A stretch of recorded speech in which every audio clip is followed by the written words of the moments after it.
You made a video about a Porsche Taycan the other day. I'm going to ask you all of the questions that everyone asked in the comments section. Are you ready? Brilliant. Does it affect your pension if you get one through salary sacrifice? Yes, but most employers will do an adjustment and top that up so that it's neutral. Always worth checking. How much deposit would you need to put down? No deposit. Salary sacrifice is just the same amount each month. No lump sum. Explain in layman terms how it actually works. How does salary sacrifice work? Your company leases the car. Whatever it costs the company, they deduct that from your gross pay before tax. You were talking about something called BIK. What is it? BIK is benefit in kind. The taxman works out something that you're getting that isn't your salary, what's that actually worth so he can tax you on it. Do you own the car if you get it through salary sacrifice? No, it's a lease.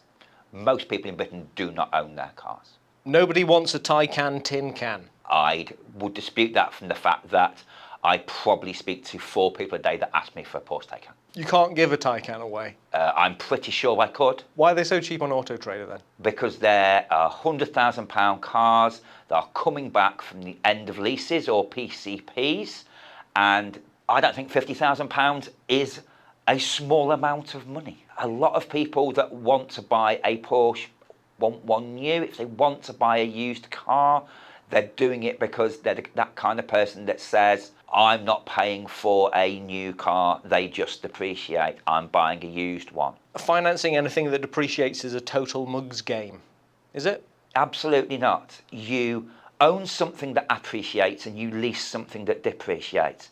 And that's what people who manage pension schemes will tell you. And it's even better when you can pay for it before you've paid your income tax. Why would you spend £100,000 in one lump sum, stick it on your drive and watch it physically depreciate on your drive? You can't stick your cash card into the port on the side and take the money out. A Taycan isn't an aspirational car. I'd really like one. I can't afford one. It's still a Porsche. A Range Rover Sport P460e is a good choice as opposed to a Taycan. Which would you go for? It's a great choice as an alternative. They're different cars. The Range Rover has only 5% benefit kind, so still very much works as a salary sacrifice car. But they are 2 different types of car. You won't be able to sell the Taycan at the end. You aren't selling the Taycan at the end. You're leasing it. You're handing it back to the bank. Not your problem. What's the real world cost of getting a Taycan on salary sacrifice? It is going to depend upon which Taycan you get, but it's 40% less than you're going to be paying if you go and do it personally. You should have been talking about the Range Rover Sport or Range Rover PVEV. Why aren't you? I have done. Does salary sacrifice work for a sole trader? Yeah, absolutely. Any money you earn that you pay tax on, it works. Porsche Taycan screams short man syndrome. What's a typical finance plan and deposit needed for getting a Porsche Taycan? So on salary sacrifice, you aren't taking out finance. There's no deposit. It's just an equal deduction from your salary every single month. 2, 3 or 4 years, you set the amount of miles that you require for the car, and that works out how much the sacrifice is. It's totally flexible. Usually people do 3 years. Why?